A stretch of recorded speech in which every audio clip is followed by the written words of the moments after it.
Good day guys, welcome back to my channel. I hope you're all doing great today. So today we are going to be filling out the form I-765, which is the application for employment authorization. I'm going to show you example on how me and my husband fill out this form. Of course, he assisted me in filling out this form. So yeah, this is just example on how we filled out our form I-765. So just a disclaimer, I'm not a professional or an advisor, an attorney, whatever. So this is just my experience. So last year, I filed this form together with the form I-485 for adjustment of status. And just a reminder that submitting for this application is also optional. So especially when you were a K1 visa holder and you were filing for adjustment of status, you don't have to file I-765 if you were not planning to work while waiting for your green card. And another reminder is that there is no fee filing for this form if you are applying for this application together with the form I-485 for adjustment of status. And before we start, we want to check the expiry date for this form. Let's see. So it should be updated. The expiry for this form is October 10, 2025. I believe this is the most updated as of now. So just another reminder also that please download this form directly from the USCIS website so you would get the most updated version or the most updated form. Okay, so let's get started. So you have an option. It's either you download this form before filling it out, or you may fill it out and then download it after. Okay, so we start right here. Here, the upper portion is for the official use or to be completed by an attorney or Board of Immigration. So we start right here, type or print in black ink. Let's say if there were boxes that were not able to fill out in this form, you can fill them out using a black ink pen or ball pen after you print this document. I am applying for select one box. It's either initial, replacement, or renewal.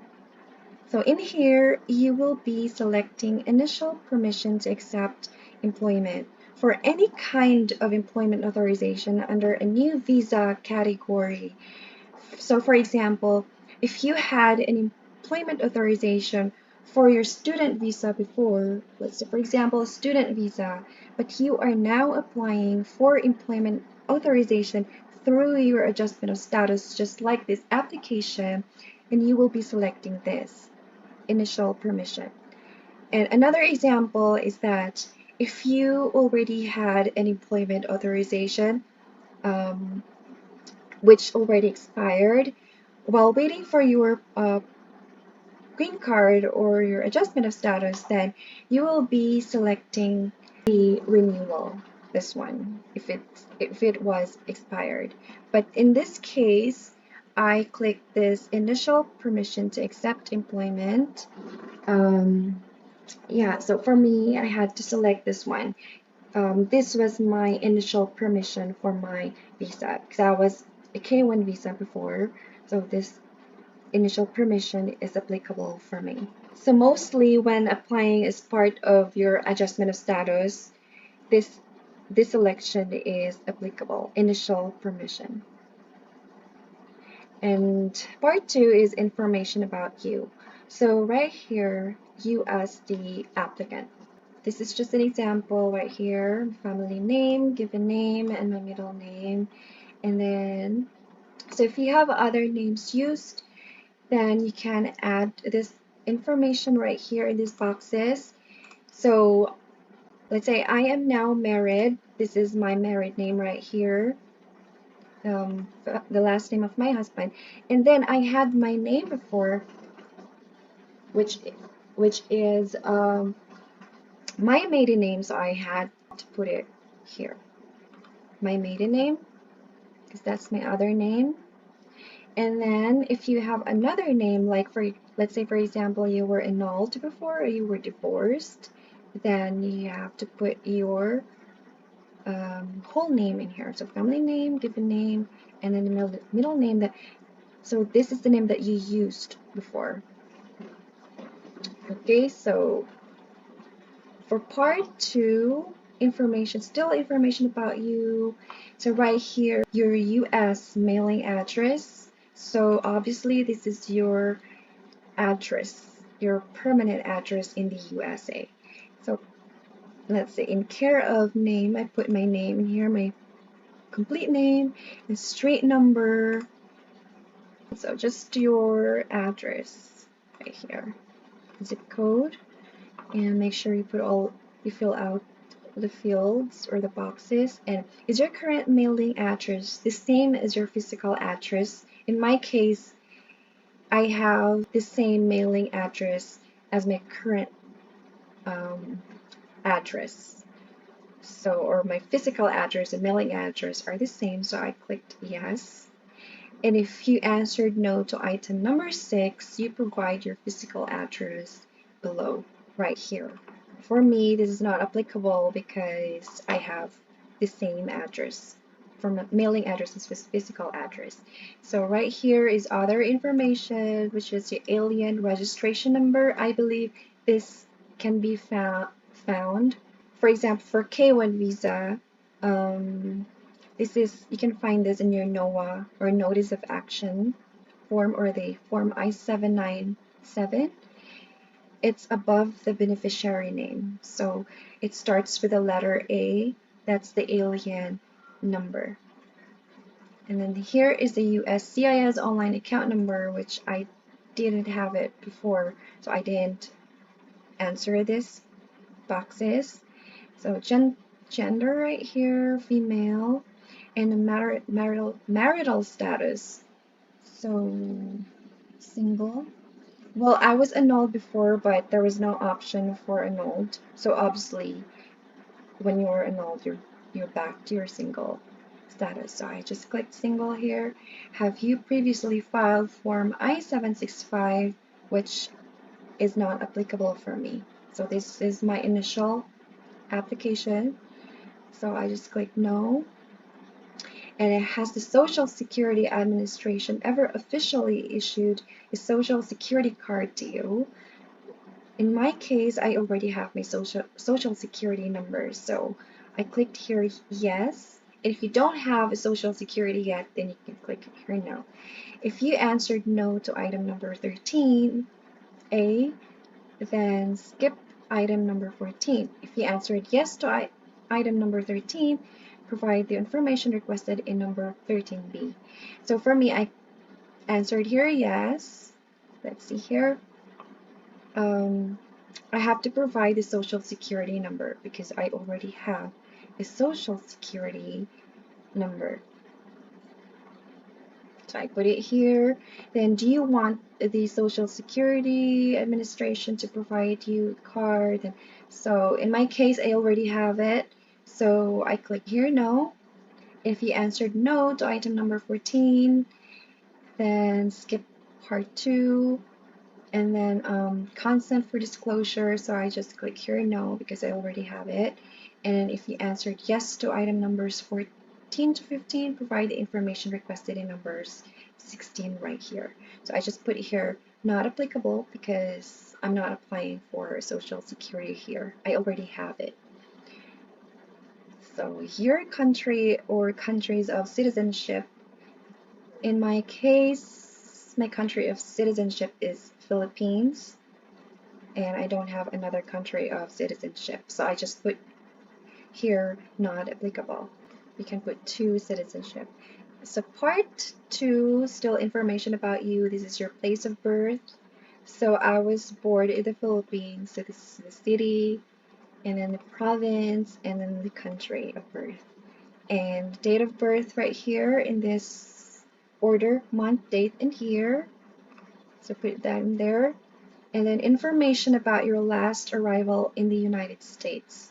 So this form I-94, for sure all of us has I-94. I have the form I-94. I put the number here, the record number. And if you haven't checked your I-94, you can check it online, just like that. Okay, you can get your form, have it printed that way. So this one is the passport number. So this is my passport number. You can find it in your passport. The travel document number.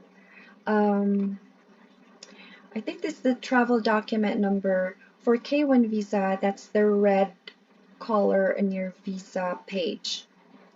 That red color. So I don't know if I'll just put it here in example. If you're unsure about that travel document number, you can just put there not applicable.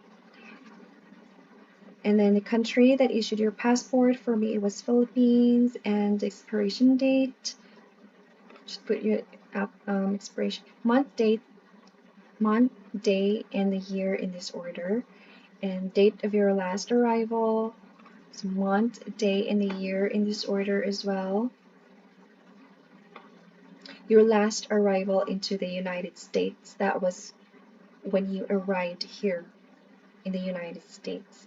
That is based also in your I-94 form.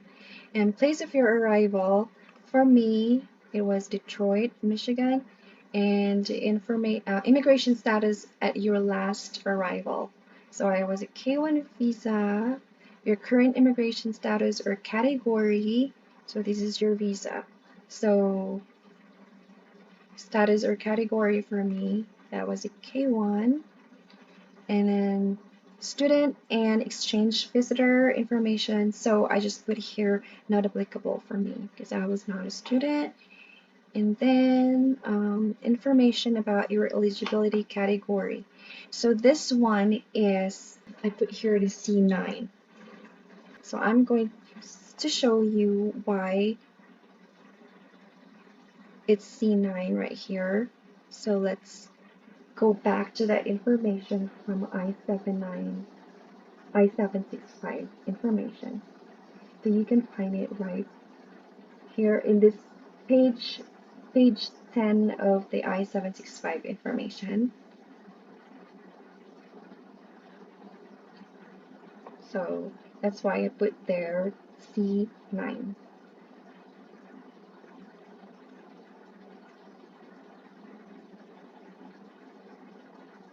So for K1 as well, it's also said here it's C9 for K1 visa or fiancé. So for me, so for sure, there are a lot of eligibility category. So you can find it in the Form I-765 information and find your eligibility category. For me, this is applicable. And so this OPT eligibility category, so I just put here not applicable because I was not a C3. And then employer's name, not applicable for me. Employer's E-Verify, not applicable for me. And this one also is not applicable for me because I was not a C26 eligibility category. So I'll just leave it blank. C8, I'll just leave it blank right here. And for C35 and C36 eligibility category, this box, but I was not in that eligibility category, so I just leave it blank. And for C35 or C36, this box, it should answer this, but I was not in that eligibility category, so I just leave it blank. So let's proceed to part 3. Applicant statement. Select the box for either item number 1, 1A, or 1B. So I click this one because I can read and understand English, and I have read and understand every question and instruction on this application and my answer to every question. So if you have an interpreter, you select this box. And if you have a preparer, so you select this box. At my request, the preparer named part 5. So in my case, this one is applicable for me. So I click that one, and applicant's contact information. So this is my number. I put my number here, my number in the USA. So applicant's date, time, and if you have the same number or mobile telephone, then just put the same there. And this is my email address. Just put your email address. Then select this box if you are a Salvadoran or a Guatemalan national eligible. So this is not applicable for me. I just leave it blank right there. And this one is the applicant's declaration and certification. So if you scroll it down, for sure this is the applicant's signature. So don't forget, after printing this form, after filling out and after you print this, sign here, put your signature in here. This is very, very important. And put also the date. So this is an example right here. Put the date in this order when you signed this form. Part 4 is the interpreter's contact information. So in my case, I did have an interpreter, so I just leave it blank all in here, all the boxes. If you have an interpreter, then you put all the details, the name and last name, interpreter's business organization, but in my case, I leave it all blank. This is the interpreter's mailing address, so I just leave it all blank or put there not applicable right here, information, and then the interpreter's signature is also important. So part 5 is the preparer's information. So in my case, I didn't have any preparer, so I didn't put all the details in here. I just leave it blank or put not applicable. Let's proceed to part 5. This is the preparer statement right here, but I just leave it blank. So in my case, that was not applicable. So let's proceed to part 6, additional information. So before we end this page or this video, this is the additional information. If you have additional information that you were not able to put in here because there were you run out of space or you run out of box, then you can add it in this page, part 6. So put the family name, given name, and middle name in here. And the A number, this is yours. This is your information. Put your alien number. And then put the page number, the part number, and the item number that you want to add in this form, in this application. So this is just an additional information if you have it so. So that ends here, page 7 of 7. And that's it. That's the form I-765 and how I filled out the form. So after filling out the forms, you have to print it and sign the boxes. That's very important. Don't forget that before sending it, you have to sign the form.